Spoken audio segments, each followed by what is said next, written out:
Good afternoon, everyone. I would like to welcome everyone to our June FMDA Journal Club, where we're going to talk about Achieve Equality Now.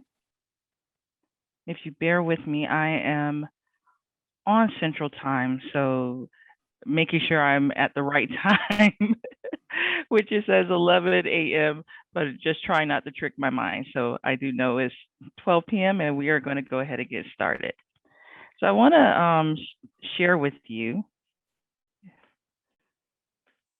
We're going to have a couple of guest speakers, and I want to share with you first that this week past and ending today has been CNA week, and we just want to honor all of the CNAs who are working in our field, in our buildings, doing all of the hard work that they're doing. We truly appreciate every one of them and all of the hard work that goes into doing that job. So I wanted to start by talking about where we're at, and I think we know many of the things that are impacting our nursing homes and the challenges that we've had. We've talked about this quite a bit on our journal clubs in the past, and in thinking about the current state of the state, I know that we are still dealing with staffing challenges. There have been some more insights and requests of us being made by CMS, and with the latest updates that came as part of President Biden's State of the State, we saw that we had even more things to address for the nursing home community. So infection control and antibiotic stewardship remains a top concern, readmissions and preventable hospitalizations, and then psychotropic stewardship. We know we need to do a lot of work around that. When we look at Florida numbers, something that was interesting to me that was presented at a recent Florida Healthcare Association quality meeting, we looked at where we are at when we are ranked nationally. And as you can see, when we look at the number of hospitalizations per 1,000 long-stay resident days, if we're taking this ranking out of 50 states, we're not doing so well there. We also have a challenge around RN turnover during the past year. And about that psychotropic stewardship, we see that we're not doing as well as I would hope we would be doing, given a lot of initiatives that we had pre-pandemic around the short stay and long stay residents using antipsychotic medications. So when we were at this meeting with the Florida Healthcare Association, something that was presented to us really showed that there was a lot of work that we needed to be done.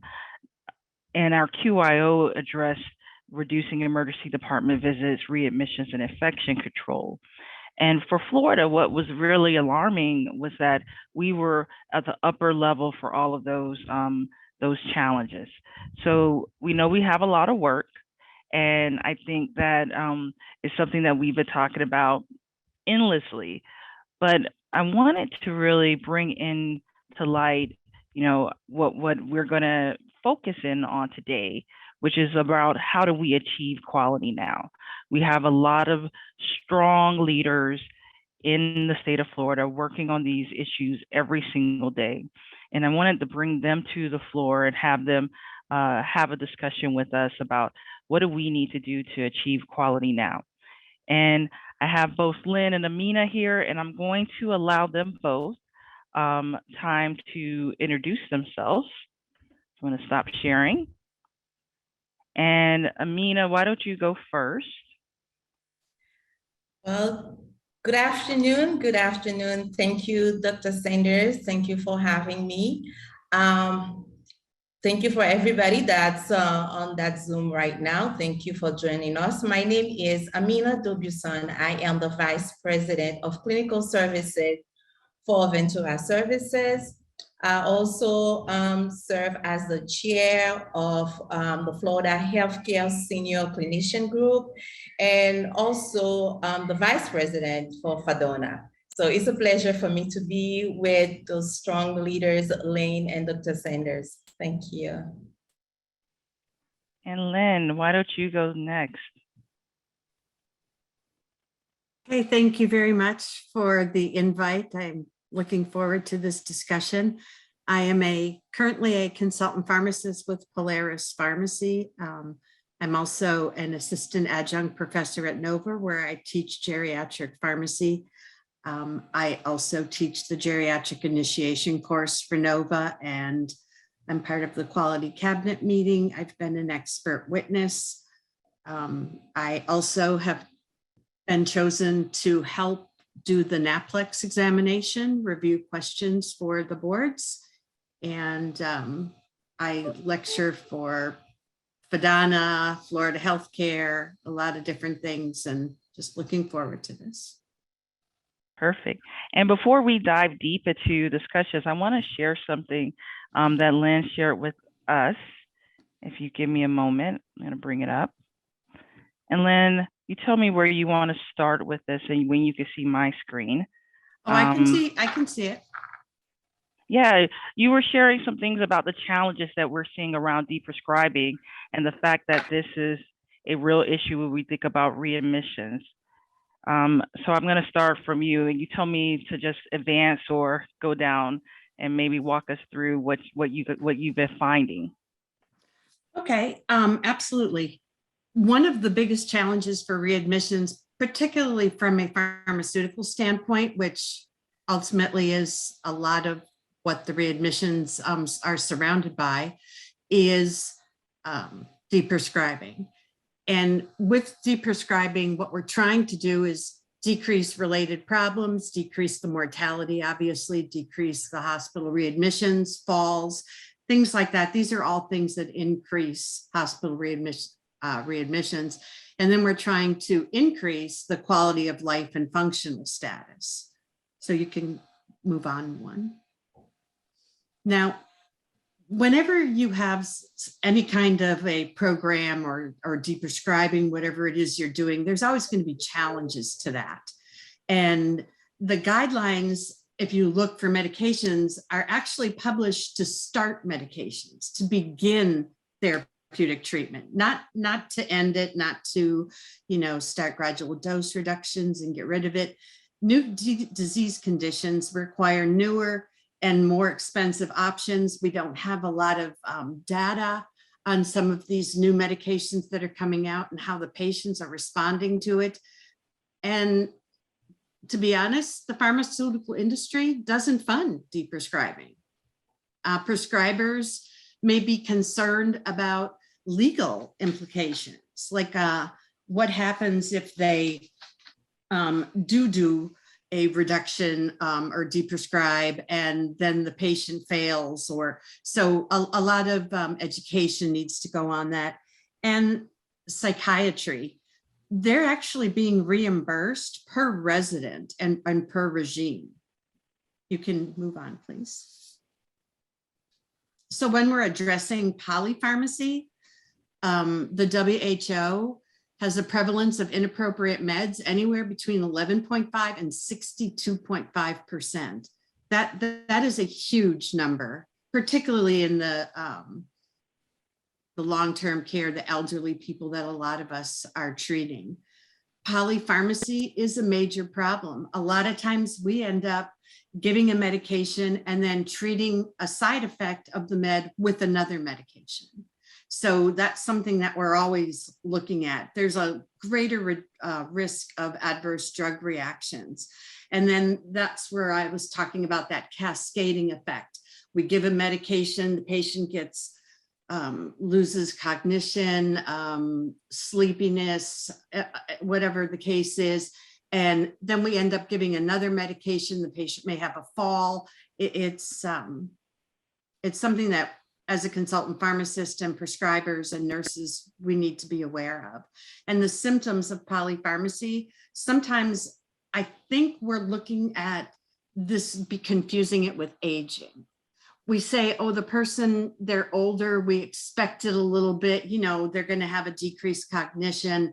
The person is going to maybe have a shuffle in their walk. There a lot of different things that we assign just to old age, when actually it really could be polypharmacy, not just the tiredness, the sleepiness, but also let's not forget constipation fecal impaction can be a sentinel event. Mhm. So polypharmacy definitely is decreasing the quality of life and unnecessary expense. And in the long-term care, CMS actually applies this under unnecessary medications. Next, please. So I'm not going to go through these. What I did is I just attached a couple algorithms that can be used by anyone, either for, I have anti-hyperglycemics here, I believe. I also have benzodiazepines, proton pump inhibitors. And what these are just ways of starting to deprescribe that are real and that people can use. You're looking at, for instance, this antipsychotic, like you're looking at psychosis, aggression, agitation. So can we recommend deprescribing and then looking at disease states associated with it? Is it dementia? Well, we know there's black box warnings with antipsychotic medications. And one of the bigger things that I wanted to really push on this is monitor 1 to 2 weeks during that duration of tapering. I see a lot of times with the psychiatrists and other practitioners, the person wasn't responding well on a very low dose of an antipsychotic, which they might have only been getting histaminic effects. And what happens is we go from 25 milligrams, I'm just going to give an example of Seroquel, to 200. There was no taking a few minutes or a week or a day or a month, and the same with tapering. If you're going to start to taper a medication, please consider tapering from 100 to 75 to 50. If you go from 100 milligrams a day of a medication like Seroquel or any antipsychotic, and then down to 25, you're not going to get a desired result. And I really believe you're setting up a lot of the patients for failure. Mhm. So that's what I had for. Yeah, thank you for that. That was great. And I will tell you, I saw once taking care of a hospice resident. I saw a Seroquel like sliding scale once that was actually written as an order. And after I picked myself off the floor, it DC'd all of that. I realized that we really need to think about how we are starting antipsychotics and bringing them up. So I'm glad you ended with the antipsychotics, because that psychotropics, Yeah. a huge issue.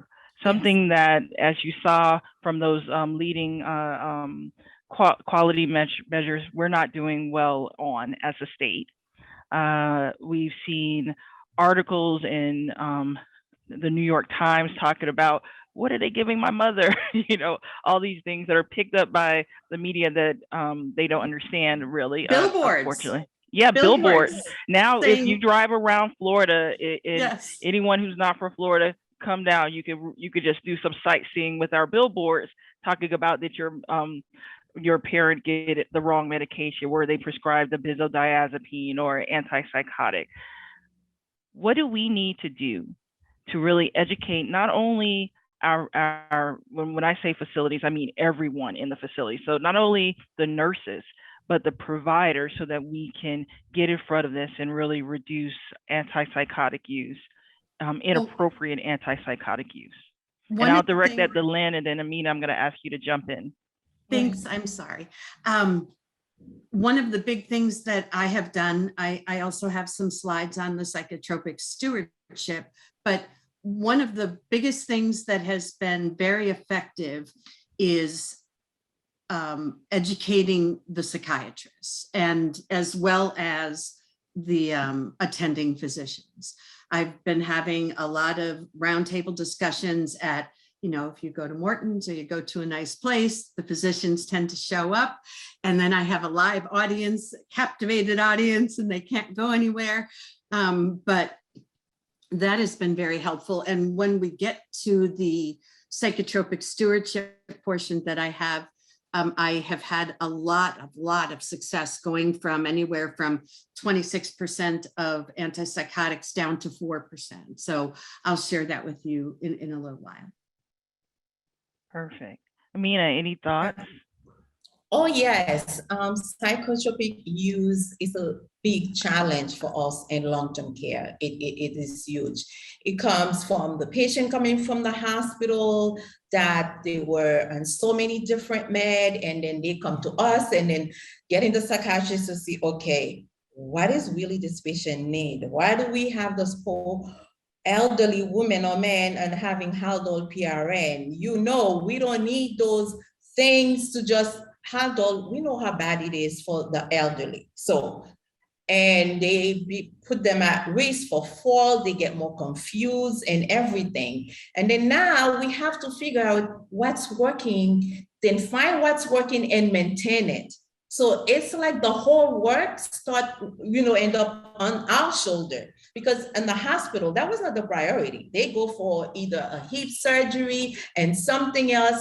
And then if you decided you could not sleep, okay, they're gonna call the doctor and then just adding something and adding something. And Jocelyn said, yes, you just prescribed something. If we were really doing a good assessment, knowing the patient was correctly diagnosed, in order for us to treat the patient correctly, we will know that the med gonna take time to actually work, especially psychotropic. It's an average, like I would say, Lynn, like 3 to 4 weeks. That, for most of them is the reality. So now for something not working in 2 weeks, we just added another things. What we do into those patients, remember, as we aging, our metabolism is not the same. So now we're putting all those medication, which making the patient at higher risk for adverse reaction. So, and then we're talking about return to the hospital. What happened? Oh, we're gonna send this patient for altered mental status because she becomes so confused. She's become hallucinated. So that's what stewardship, psychotropic stewardship program. It's really a good way for anybody that wants to cut, to really trying to target psychotropic, to do it. Because anything that you have to do to see the outcome, you have to have a clear process in place, how you implement it, how you're gonna follow up, and you must be consistent at doing it. That's the only way. So I will let Lynn dial into that more when we get to that psychotropic stewardship. But yeah, that is really, really, even, I would say, we even have more patients coming that either need or that on psychotropic after the pandemic, really. Either whatever the psychiatry problem, mental health problem they have never really treated. And then from the hospital, that was just the behavior, not actually the disease that was being, treated. And then we end up with it. And then we have to deal with it in long-term care. So yeah, let's talk more about that. We're getting our patients, let's say they're coming in short stay or they're returning, they went out to the hospital, long-term care resident goes to the hospital, comes back. Now they're on antipsychotics. They're being treated for the imaginary urinary tract infection. What impact have we seen to our approaches around antibiotic stewardship and infection control? Well, I'm sorry, Amina, like the psychotropic stewardship, I also have, and Amina as well, a lot of places have adopted per regulation for CMS an antibiotic stewardship program. But I think we needed to go a little bit further. And I know in a lot of Amina's homes and a lot of the facilities in South Florida, what we've done is we've actually made a policy and procedure that we have 7 pillars that they are required to follow, each facility. And I think we're all aware of what a McGreer's is. And what it is, if you're not, it's like a testing. So before we start saying, oh, look, they have a little altered mental status, quick, do a UTI, quick, do this, quick, start. We're doing checkoffs, making sure that they meet at least 2 to 3 to 4 of the criteria prior to just that knee-jerk reaction of putting into an antibiotic. So that's one way that we found, and also limiting the amount of people that can pick up the phone and call that attending and say, hey, Mrs. So-and-so, this is occurring. So once you start putting systems like that in place, and it has to be just the DON and a DON, a unit manager, and you have to show that you've done your critique beforehand. It does become helpful. Yeah. Amina, Yeah. anything to add? Oh, antibiotic misuse, overuse in our population, it's huge. It's huge. It's really big. I would say we did a little bit of progress right before the pandemic. If you look at some data like 2017, 2019, but we know what happened during the pandemic in 2020. With COVID, we know zithromycin, between March going all the way to like June or July, that antibiotic was like, whoop, because every time somebody would either tested positive with COVID or exposed, somebody would say, get the Z-Pack, right? Get the cocktail. And then again, so now you're like, oh, where do I go with antibiotic stewardship? Because all of those people, many of them really didn't really need the antibiotic. So it is really a call, to everybody's attention to go back and focus of antibiotic stewardship program. Because if we looked at, we'll have data that says in long-term care that any given time on any facility, you have at least 10% of your patients that receive antibiotic. By the end of the year, if you look at everybody that's been antibiotic, between 45 to 75, that is high. That like 75% of our population that during the time that they're with us, they were in some type of antibiotic. And then the sad part is there are studies that show between 45 to even up to 60, those antibiotics could be misused or they don't have the right antibiotic that was ordered. Because we know we've seen it, antibiotic that ordered just because Lynn pointed out, the nurse called and said the patient coughed, the patient this, and somebody just put the patient in an antibiotic. Now, if it was a case that warrant, which they should in many cases, get some lab, it takes what? 3 to 5 days to figure out that this antibiotic that I started was not the right one, okay, for us to change it. But that's still really good that in that 3 days, somebody makes sure they do that. But sometimes it's not caught that the patient, and then I seen it, which is sad, it goes a whole 7 days. That's when you started a whole new cycle with another new antibiotic. And we know if we're doing antibiotic stewardship, having criteria, telling them, here's the McGill criteria you're gonna use for the GI, for respiratory, for your skin and all that. Well, the best practice for C. diff and UTI is to use the CDC guideline. But it's gonna take a lot of teaching with the staff to empower it. And to Lynn's point, many times the nurses don't feel really comfortable to tell a doctor, no, we don't need to start the antibiotic. Can I do A, B, C, D first? So that's what is crucial. Not only we're gonna teach them and empower, but our leaders, DON, ADON, infection preventionists at the facility, making sure on a daily basis, they review those antibiotics. Now with staffing, I can tell you it's hard because sometimes the DON has to be on the card. So she doesn't get to dial into all this because she's doing the work of a nurse. And then what that do to us, it takes another day or another 2 days before that DON, that ADON or somebody else catch up to that. But yes, this is a huge fight. That's one of the priority for CDC. It's on a part of the whole World Health Organization to decrease antibiotic misuse. And us, we kind of really 2020 with the staffing getting hit and again take so many steps back with antibiotic stewardship. Now, I mean, so I want to make sure, and I acknowledge everyone who's putting information to the chat. We're going to circle back on a couple of things, but Amina just brought up a point that I can't ignore, and that's the staffing. We need to just talk a little bit more about staffing. We know what CMS now is sharing on the CMS Care Compare website, which replaced the nursing home Compare, that we are now seeing them share information about weekend staffing, staff turnover, all of those things. So before we go forward to talk about medications, can we just speak to the approaches that we are now having to take to meet the staffing challenges? And Amina, you mentioned it, DON on a cart. I need you to speak more about that. Yes, yeah. Well, staffing is a really subject dear to my heart as a nurse.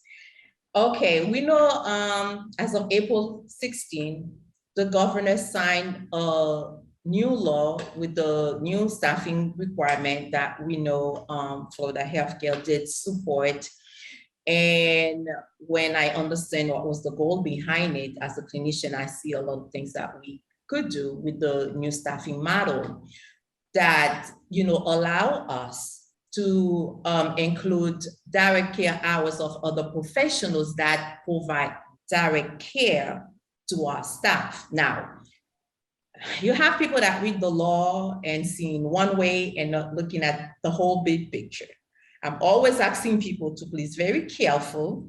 They're really good thing about this, but we have to do it in the right way. So yes, by decreasing the requirement of the ratio, mandated, you know, ratio that we have for CNAs, what it does, it allows us to be more flexible on staffing and, you know, and providing the care. So because with this, we have to remember, we must use our facility assessment, because the facility assessment is the blueprint that says, this is the type of resident I care for. So therefore, based on my population, this is my staffing needs. Before, we could not do that, because regardless of what you have, what is your clientele? Well, you have the 2.5 and 1.0 and just deal with it as such. But right now, with adding respiratory therapies, the physical therapy with speech, OT, social worker activity, especially who meet the requirement, and mental health. So based on our facility clientele, you can have your PPD, somebody can have CNAs that require 2.4 because you have a lot of total care, but you have another one that have a lot of more patients that can do things for themselves, that can bathe, that need less assistance, but that have a lot of behavior, that need either mental health, that need more of, you know, the other disciplines. So we can do that. So yes, it is right now an opportunity to be really creative. I could use, like in my organization, what we do. The first time when that happened, we didn't just drop the 2.0 because it's an opportunity for us to build our own internal staffing and kind of winning, having like agency staffing. Because we all know continuity of care, having somebody that just come and don't know the patient doesn't help us, doesn't help the resident. And then we don't even want to get into the financial, but if you're talking about, you know, staffing and patient care, that's not really our number one or number two. That's supposed to be on the back of the bus. With this, I could tell you, at least for the past 4 weeks, I can see how my facilities are decreasing agencies and having and get the other discipline to be more working in collaboration with them and the direct care. So now, yes, as we're printing about staffing, I was just talking to somebody the other day. I just say those stuff is just not to really discourage people that the staffing issue, there is no, you don't see the light at the end of the tunnel. Where if I want to be realistic, this is something we're going to be in longer than we thought, honestly. The turnover is huge. And all of those programs we're talking about, with the turnover and staffing difficulty, make it 10 times harder. Because after you take the time to teach the staff, whatever the program, clinical program you rolled out, let's say antibiotic stewardship, you get a nurse, a charge nurse, that's really good. That's come every morning and look at it and stay on top. Before you know it, this person finds a better opportunity, she's out. Now you get somebody new. You got to start all over again. Yeah, I think the study that I would love to see is the staffing challenges that a facility is facing, and look at the initiatives that maybe what happens to your psychotropic utilization, what happens to your antibiotic utilization, what happens to your efforts to deprescribe your readmissions. I know we've seen small studies, but there was things that CMS looked at in 2021, but I'm always like, did we miss it? Because you got to understand that there's a correlation there. There is a direct relationship with how our facilities are being staffed and the fact if we could even accomplish certain measures. Yeah.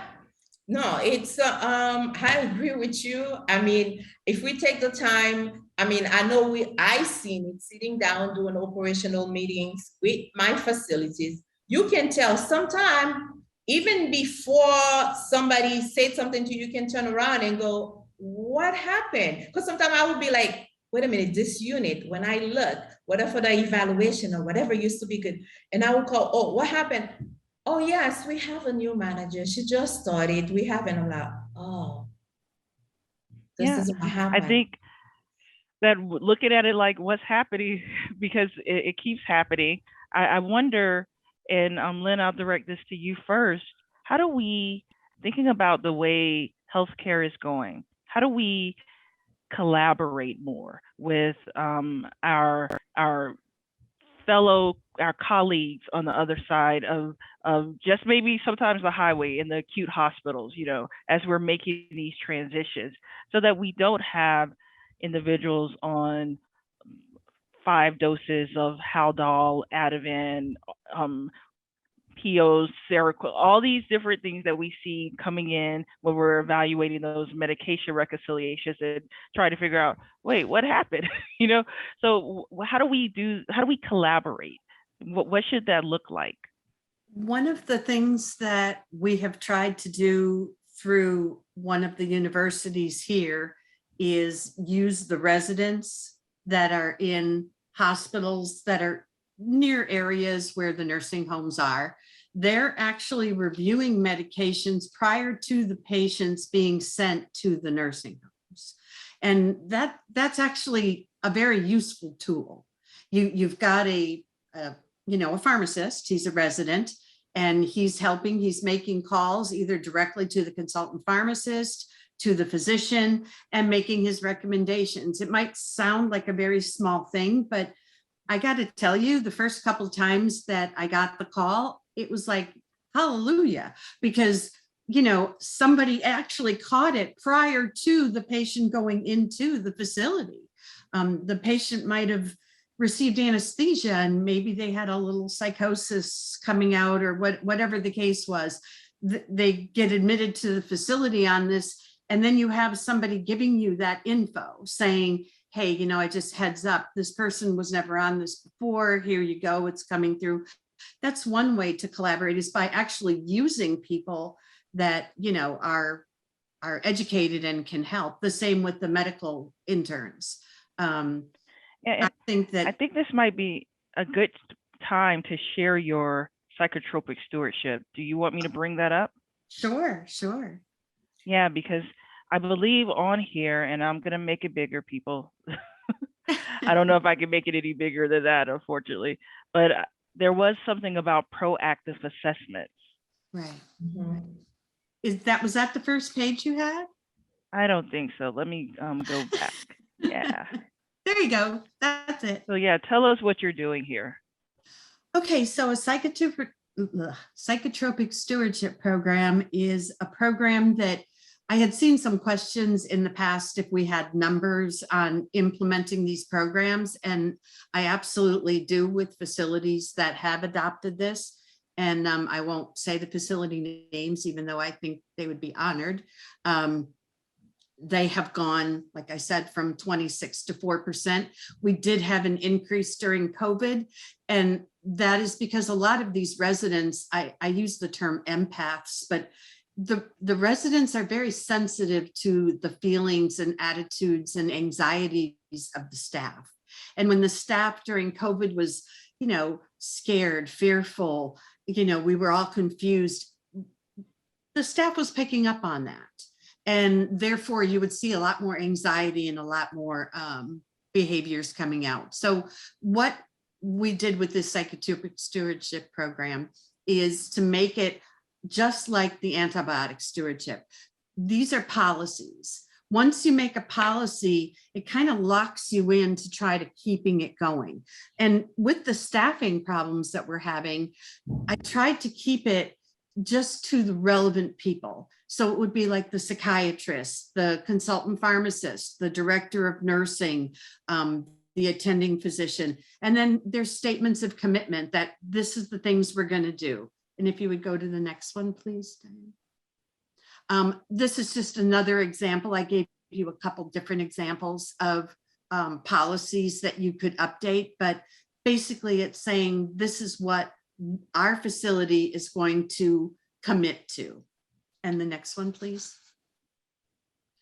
All right, so very similar to the McGreers, I tried to do a psychotropic report form just for long-term care. And this can only succeed if we limit the amount of phone calls and people that can pick up the phone, agency nurses, nighttime nurses, just any random person picking up and calling. And that this occurs, they call the attending, not the psychiatrist a lot of times. And the attending is like, oh, sure, just go ahead. They're anxious, give them blah, blah, blah. So now we must have a supervisor manager be notified of this change request for a psych med. So prior to contacting that person, that psych or prescriber, either to add, to increase, to change, you first have to notify the supervisor and rule out psych behavior. And these are some of the behaviors. Pain. I mean, we all know that pain can certainly show as anxiety and stressed out. You got the wringing of the hands, COPD and dyspnea, infections. We go with our UTIs, just as a quick example. Environmental readjustment, dementia and fear. You're going from a home and now you're going into a long-term care facility. That isn't like, we don't wake up one day and say, oh my gosh, I can't wait till I get to go to that long-term care. So when we go there and we put our loved ones there, there's a lot of anxiety, fear. I'm never going to see them anymore. They all think I'm going to die. This is our, it's a little negative outcome there. But in sleep hygiene, is it medications that are potentiating this? Are they on selegiline orally and they're dosing it at 9 p.m. when its active metabolites are methamphetamine?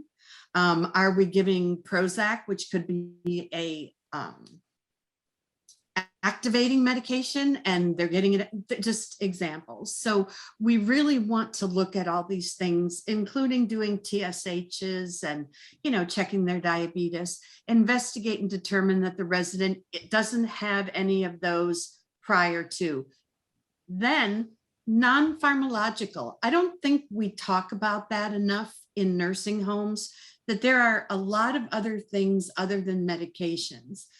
When Amina was talking about the antibiotics, I kind of kept thinking in my mind, there was a time that if you went to the doctor and paid that copay and didn't get a script, you felt ripped off. Like, I'm going to you, I need medicine, whether it was viral or whatever the case is. So I think I have some non-pharmacological interventions a little bit on, but here's our behavior checklist. So looking at it, they have anxiety, do they have panic, do they have a phobia, do they have excessive compulsive behaviors, and then giving it a 0, 1, 2, or 3, 4. How is it? And one other thing is trauma. We have a lot of patients, particularly with a lot of the Afghan wars, the things that have been going on now. We're going to see a lot more people with trauma, and trauma isn't just PTSD.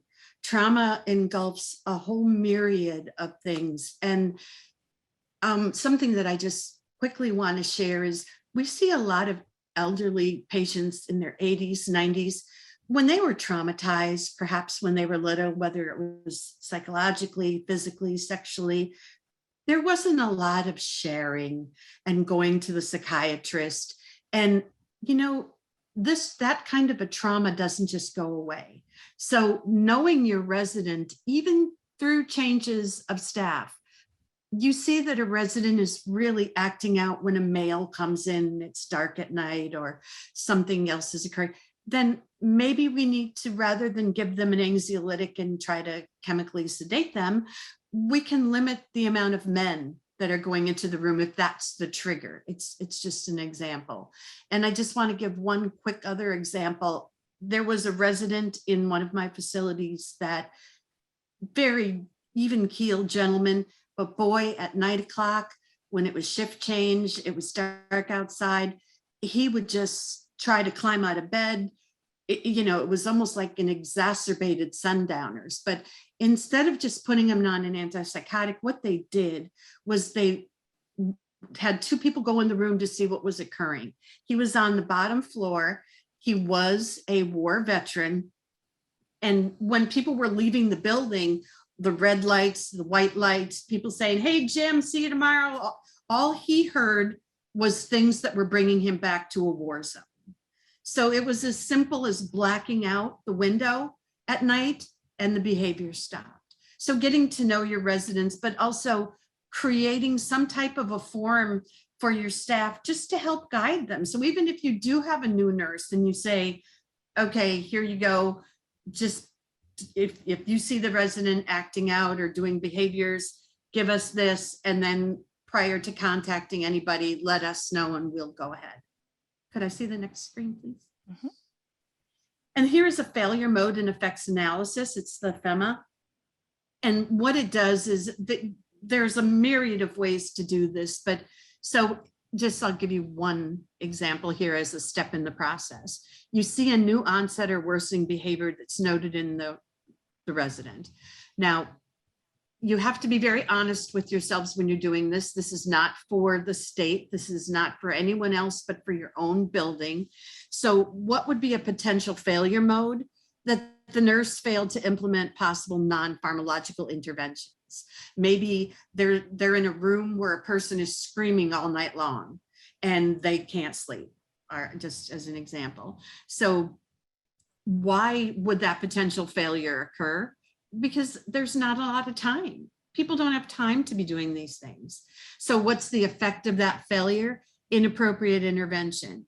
The nurse requests medication to increase or an invitation that, there's no initiation and we don't try to reduce the resident's tendencies, behaviors. We just went right to the medication. So we just need training, education, and that kind of thing. So I have many different examples here for you to do, but when we have the staff, when you have a little bit more continuity in your staff, this is one of the items that did make our reductions go from 26 to 4% in 2 different facilities. The next one, please. I just want to say that the failure occurs at the point in which the nurse places the call to the physician or approaches the physician to report a behavior without properly utilizing all of the pharmacological options for redirecting and minimizing behaviors. That physician or psychiatrist is dependent upon the feedback he gets from the nursing staff. So if you're not doing your absolute best, then so just by re-educating, reinforcing the staff, trying to use all non-pharmacological interventions, we're not going to get anywhere on this. And education can come, utilize your consultant pharmacist. The consultant pharmacist has a wealth of information and they can, just for our company, we have a total library and we offer CEs as well. Whether you get them or not, it's still something that if you don't educate, it's not going to happen. And I'm not just talking about staff. Please remember, we need to educate family members. A lot of times the family members really try to direct what the treatment is going to be. You hear every time I have a psych meeting, I hear from a lot of the nurses, oh my gosh, if we do this, you don't even know. We're going to hear from, this family member. The family member cannot be the impetus for this change. Yeah.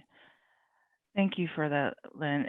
And we will be adding, you will all have access to the two handouts. In the sake of time, I just want to ask one more question before we see if anyone who's listening have questions. And I'm going to direct it to Amina. The preventable hospitalizations, the readmissions. We've touched on the challenge that we're having around staffing and with medications leading to some of these admissions. What are the initiatives that I believe you're leading with some of our senior clinicians around the state to help us really tackle those things? Yeah, very good question. Rehospitalization. There is so many part of it that need to be addressed for us to be where we want to be.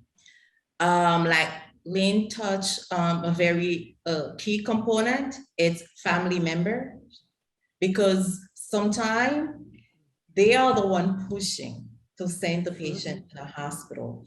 And I'm happy to share that the QIO, they have a link with information that's education for family members, which my plan is to incorporate it in that tool that I'm working with the senior clinician for rehospitalization, that we can use it to teach resident, legal representative, and family member.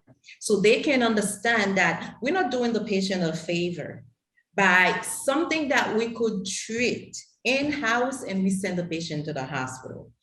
And I remember I shared with a couple of my colleagues that just a couple of weeks ago, having my mom going for something simple, and I'm watching things that happen, and I'm like, oh my God, people, if they only knew, they will keep the patient at their safe zone in the SNF where they can receive the care and not getting subject to all those medications that's unnecessary they give them, because literally at times they treat us, just one symptom, just a number.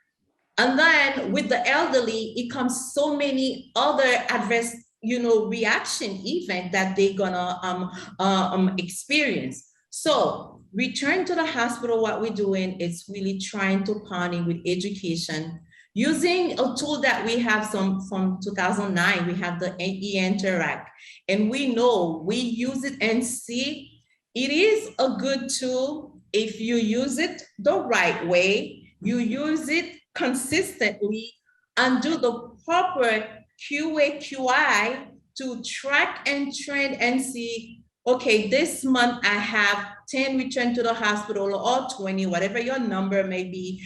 Why did I have that increase? Where do I have my greatest opportunity? What are my trends?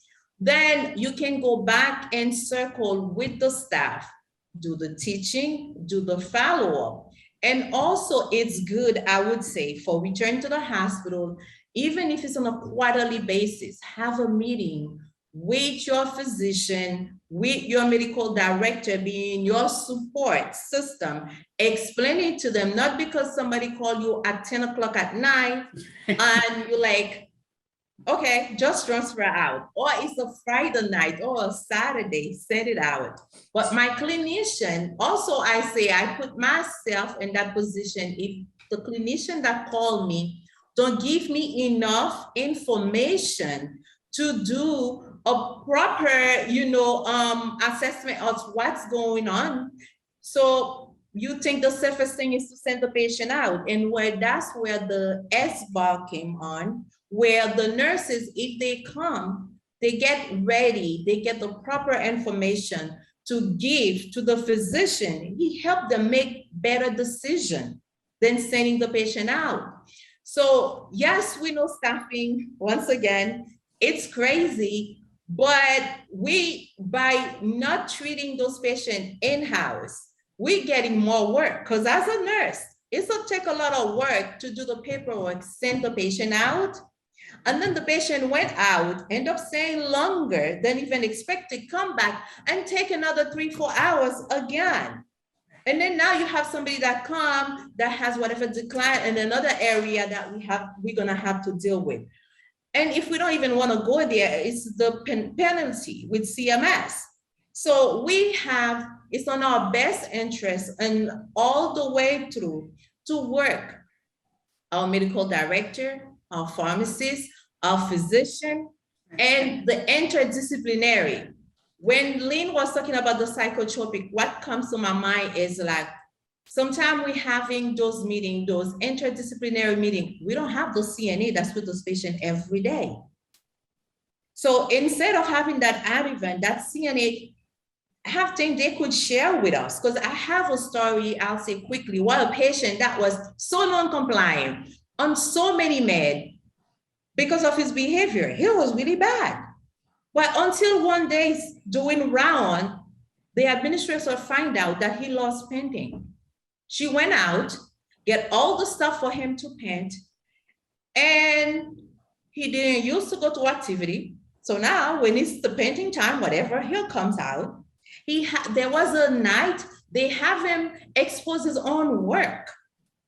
So the guy, little by little, was off all his med. Oh, by the way, I can even say the facility, Lynn, because you have this facility back then is at Unity. Mm-hmm. Yeah. Oh. Yeah. So you have a patient that was on 3 or 4 medication because he was upset with his family, the anger that he has. When we have that night that they expo for him, his family come and he made peace with them. This didn't happen overnight, but it happened is because the administrator took the time to sit down and talk to the guy and find out that was one of his interests was art. So yes, it's gonna take a whole village to make that work. And then we need the input of everybody. Thank you. If anyone has any questions or comments, please ask them now while we still have time. I will say, and I know I saw someone ask me this directly, we did get to opioids. That may need to be its own conversation. Yes. Because yes. that's a lot to talk about. But I do appreciate both of you sharing everything today. We had this random conversation at this meeting and I couldn't get it out of my head. I'm like, I need to ask more questions of both of you. And I do thank you for both coming. We did have in the chat, Michelle King, who is a pharmacy consultant who works with this, a psychiatric program, who's willing to talk and give information. And I don't know, Michelle, if you had any comments you wanted to share. Hi, can you guys hear me? Yes. Great. You know, one of the things that I think I've noticed as a consultant, you know, I used to work in the facilities and send all the reports to the director of nursing. And now that I'm working directly with the prescribers, it's really amazing how much I get without having to go through that middleman. You know what I mean? Of having to rely on the facility to contact the prescriber and get that GDR done and then get it back to me. So that's something that I think has been really helpful for me. And just being able to have those conversations with the doctors. I can just call them up and say, hey, I'm looking at this patient, you know, what's going on? And they sort of have that relationship with me as well. So they'll call me about patients and, you know, ask me questions and I kind of give them my advice. And sort of to go with what Lynn was saying earlier, those non-pharmacological methods are really, I mean, you would be surprised how sometimes just that redirection with those things can prevent those patients from being on all these extra medications that they probably don't need. So, but yeah, I mean, and I'd love to, you know, talk with Lynn a little bit more about that if she has some time. So absolutely.